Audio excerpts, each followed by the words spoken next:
Hey there guys, I hope you guys are having a great day today, and just a quick reminder, all the videos on this channel are not made for children. Viewer discretion is advised. For those that are unaware, a few months ago I reviewed these figures from a company called HITToys, and basically this is part of their Rebel Girls line, and the one on the left is called Nika, while the one on the right is called Luna, and basically these are third-party figures of Bulma and Android 18 from Dragon Ball. Now, what's really cool about these figures is they're basically female Dragon Ball characters that you can undress. Now, their clothing is made of plastic, but luckily, if you don't like that, another company has come around and decided to make clothing for these figures. And what's really cool is that they actually give you three options. They give you the regular, the original Android 18 outfit, one in light blue and one in dark blue. And they also give you the pink tracksuit, although for some reason they display that one with Bulma, which doesn't make really sense because that's actually an outfit for 18 from the Tournament of Power.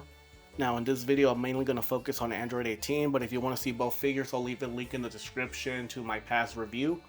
And anyway, as you can clearly tell by the packaging, they have this like GTA inspired artwork. The only major difference is the character. This one is Bulma and this one is 18.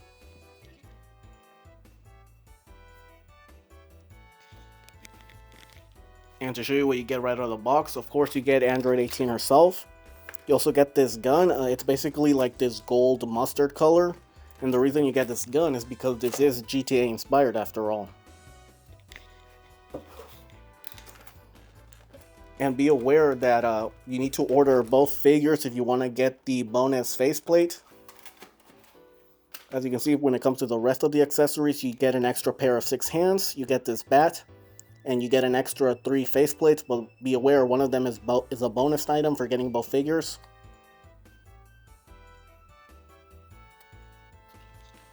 And here is Android 18 herself, and she still looks really nice. However, when it comes to the articulation, it's not terrible, but it's not amazing either. It's basically okay. And the biggest flaw when it comes to articulation is the ability to bend backwards. Every time you try to do that, this pretty much happens. And the same thing goes with the lower half. So yeah, as long as you don't try to bend her backwards, the articulation is okay, and that's the only flaw that she has when it comes to that. Now, if I had to complain about two things about the figure, would have to be her boots. As you can see, they are removable. However, you don't have any alternate feet, so you always gotta have this on, so it kind of makes the whole thing kind of pointless. As you can see, no matter what, you're always gonna have this on because you don't get that alternate feet. And however, the second thing that I don't like about this outfit, as you can see with the belt buckle, well, I don't know if you'll be able to see it clearly, but it says KK. And the main reason is because they actually changed the red ribbon symbol, which I don't understand why. In the marketing, they never showed her back, so I don't understand why they did that. They would have been better off if just left it blank. But luckily, we now have her outfit, and they actually do have the red ribbon symbol on it, so that's pretty cool. And of course, if you order it through AliExpress, you're pretty much just gonna get in this little bag. Now to remove this battle damage sleeve, all you gotta do is remove the hand and it just slides off like this. Now to remove her jacket, you just gotta take off the head. And technically you should be able to go to remove it, like if you just move the arms like this, you should be able to remove it. However, it's just easier just to take out the arm.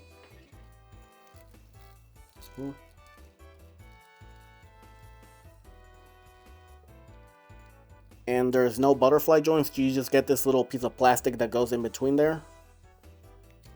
Of course, just take that off and then boom. The skirt, same thing, just take off this and there. And here's what she looks like with everything taken off. The only thing you can't remove are the underwear and the feet portion of her boots. That's about it. However, what's really nice is that they actually sculpted in the nipples for the chest, and they actually added some shading throughout her body. You see it around her neck area, you see it in between here, you see it on her stomach. You also get some shading in the back, which is really nice, and you also get some shading on her cheeks. Now when it comes to her legs and her arms, there's no shading whatsoever. However, you do get some in her face, and you also get some shading in her hands, which is really nice.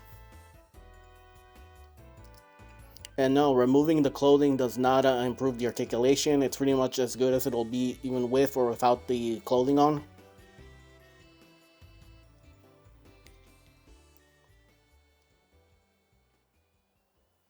And just to let you guys know, this figure does not have neck articulation, unfortunately, and she doesn't have butterfly joints either. That thing you see right there is just a piece of plastic that's in between the arm and the body. If you're gonna put clothes on, then just remove that. The outfit will hide it, and it basically just gives you slightly better range when it comes to the arms. So luckily, that's what I'm gonna do since now I got these clothing options. And here's what she looks like with this outfit, and it looks pretty good. Now granted, it's not perfect, the sleeves are a little bit too long, but you can easily fix that by rolling them up a little bit. And the skirt piece, unfortunately there's no cuts on the side, so you can't do the perfect split unless you move the skirt piece all the way up. That'll definitely give you the space needed to do so. But still, I wish that it had cuts instead. Now, one major improvement over the original outfit, is that you definitely get the red ribbon symbol on the back, so that's pretty good. And putting the outfit on is pretty easy, actually, so that's pretty nice. The only thing you don't get are stockings, but I do have these socks from this company called Hasuki. I'll put them on just to see what they look like.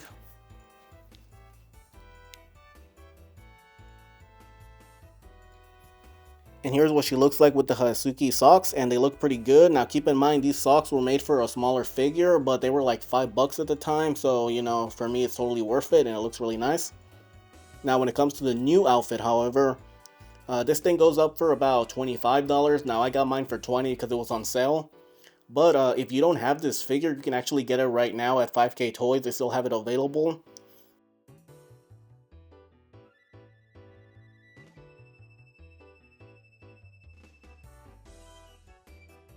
And just to give you a quick comparison, here's what she looks like next to Bulma with her plastic outfit, or her original outfit, I mean.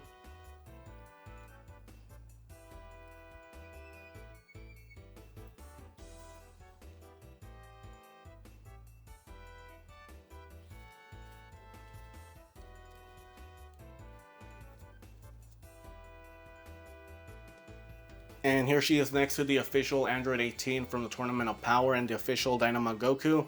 Now, as I stated earlier, you can get this pink tracksuit outfit for the Rebel Girls figure, but personally I prefer the original outfit. And what I really like about this figure the most is her height. I don't know why they made the official version so short. They also did the same thing for 17, I don't know why. But I'll take this taller Android 18 any day of the week. And as I stated in my previous review for this figure, she easily replaces the official 18 from my display. I love this figure, and now that she has this better outfit, I love her even more. Now, if you want to get this yourself, she's still available at 5K Toys. Individually, they're like $45, but if you get the combo, it's like $90, and you get a bonus faceplate for each character. Now, personally, I say just get Android 18, and then the outfit is like $25, so together that's like, what, $70? And for $70, I'd say it's worth it. You get plenty of hand accessories, plenty of weapons, and you also get plenty of faceplates. So for me, $70 is definitely worth for this figure. I highly recommend it. If you don't have an Android 18 in your collection, it's definitely a good way to go. And just to give you a heads up, but the company that made these figures, these released like 7 months ago, if I remember correctly, and we haven't heard anything from them. They did tease a female Goku, but nothing has come out of that since yet, so I don't know, maybe it's been canceled, who knows. I'm definitely keeping an eye on them. If they ever do release it, I'll definitely get it to review it, but for the meantime, we actually do got another company called 21 Studios, and they will be making female Dragon Ball characters. They're going to make a female Goku and a female Gohan first, and I'll definitely get those to review them, so if you want to see those videos, please subscribe to my channel. Anyway guys, that's the end of the video, and I hope you enjoyed it, and if you can, please like and subscribe, and I'll be uploading more soon, and I'll see you guys next time. Later.